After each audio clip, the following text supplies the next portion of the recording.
حقائق اور جھوٹ پر مبنی مخصوص سیاسی جماعت کا ایک اور فرسودہ آرٹیکل۔ مخصوص سیاسی جماعت اور اس کے بانی اپنی پے در پے سیاسی ناکامیوں اور عوام کی جانب سے خاطر خواہ رد عمل نہ ملنے پر اونچی ہتھ کنڈوں پر اتر آئی ہے اور حسب سابق اجرتی رائٹرز کے ذریعے پروپیگنڈا مہم کو ذہن سازی کرنے کے لیے استعمال کرنے کی کوشش کی جا رہی ہے۔ ان تازہ کوششوں میں تقابلی ویڈیو اور اب ایک فرسودہ آرٹیکل کا سہارا اسی سلسلے کی ایک کڑی ہے۔ اس فرسودہ آرٹیکل کے رائٹر مخصوص سیاسی جماعت کے پے رول پر ہے، جو بیان کرتا ہے کہ اس کا بانی مخصوص سیاسی جماعت سے براہ راست انٹرویو تو نہیں ہوا، مگر سوالوں کے جواب اس رائٹر کو حاصل ہو گئے۔ یہ کتنی مذاقہ خیز بات ہے اور جوابوں کی نوعیت دیکھ کر اندازہ ہوتا ہے کہ یہ بھی کسی اجرتی ترجمان جیسے رؤوف حسن نے تحریر کیے ہیں۔ بات بات پر اس آرٹیکل میں تضاد صاف دکھائی دے رہا ہے۔ مہدی حسن سوال و جواب کے ذریعے یہ تاثر دے رہا ہے کہ بانی مخصوص سیاسی جماعت کسی ڈیتھ سیل میں زندگی گزار رہا ہے، جبکہ حقائق اس کے قطعی منافی ہیں۔ ایڈوکیٹ جنرل پنجاب نے لاہور ہائی کورٹ میں بانی مخصوص سیاسی جماعت کو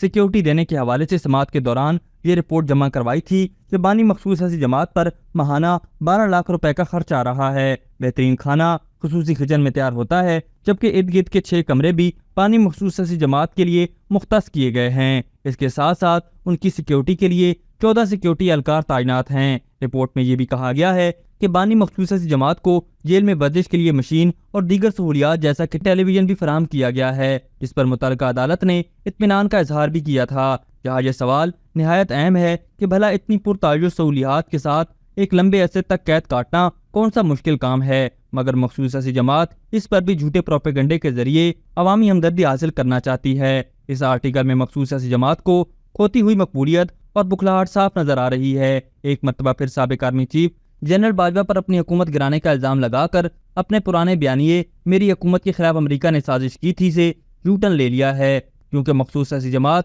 اور اس کے بانی کو امریکہ مخالف بیانیے میں جان نظر نہیں آ رہی اور اس کا بیانیہ دفن ہو رہا ہے، اس لیے انہوں نے خوبصورتی سے امریکہ کو کلین چٹ تو دے دی، مگر حکومت جانے کے بعد سائفر کا سہارا اور امریکہ کے خلاف اپنے کارکنوں کے ذہنوں میں نفرت ڈالنے کی کوشش سب کو یاد ہے۔ آرٹیکل لکھنے والے اجرتی رائٹر محسن حسن بانی مخصوص سیاسی جماعت سے منسوب کرتے ہیں کہ ان کے دور اقتدار میں ہر ملک کے ساتھ تعلقات اچھے رہے ہیں، مگر تضاد یہ ہے کہ بانی مخصوص سیاسی جماعت کو یو ٹرن پالیسیوں سے پاکستان کے دیگر ممالک سے سفارتی تعلقات بہت متاثر ہوئے۔ ملیشیا اور ترکیہ جیسے ممالک کے ساتھ وعدے کیے اور پھر مکر گئے۔ شیر افضل مروت کا عرب دوست ملک کو رجیم چینج میں گھسیٹنا جماعت کی پالیسی کو واضح کر گیا تھا۔ آرٹیکل میں انتخابات میں دھاندلی اور مینڈیٹ چوری ہونے کا پروپیگنڈا دہرایا تو گیا، مگر سب سے بڑا تضاد یہ نظر آتا ہے کہ بانی مخصوص سیاسی جماعت اور دیگر ارکان اس حوالے سے کوئی مستند شواہد فراہم نہ کر سکے، نہ ہی جماعت کی جانب سے کسی متعلقہ فورم پر اس حوالے سے رجوع کیا گیا۔ بین الاقوامی ادارے، مشاہداتی ٹیمیں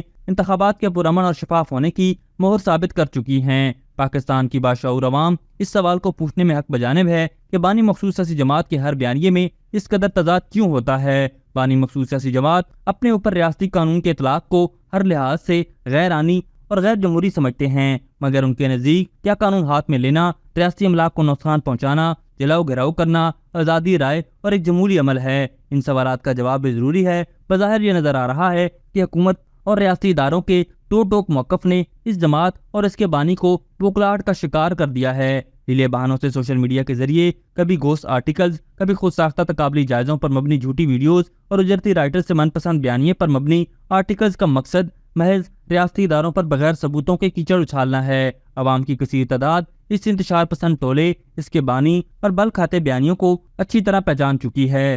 ابھی تک کے لیے صرف اتنا ہی۔ مزید دلچسپ اور تازہ ترین خبروں سے آگاہ رہنے کے لیے ہمارے چینل اسلام آباد انسائیڈر کو سبسکرائب کرنا مت بھولیے، اور اگر ہماری یہ ویڈیو آپ کو اچھی لگی ہے تو اسے لائک کر دیں اور اپنی قیمتی رائے کا اظہار نیچے دیے گئے کمنٹ سیکشن میں ضرور کریں۔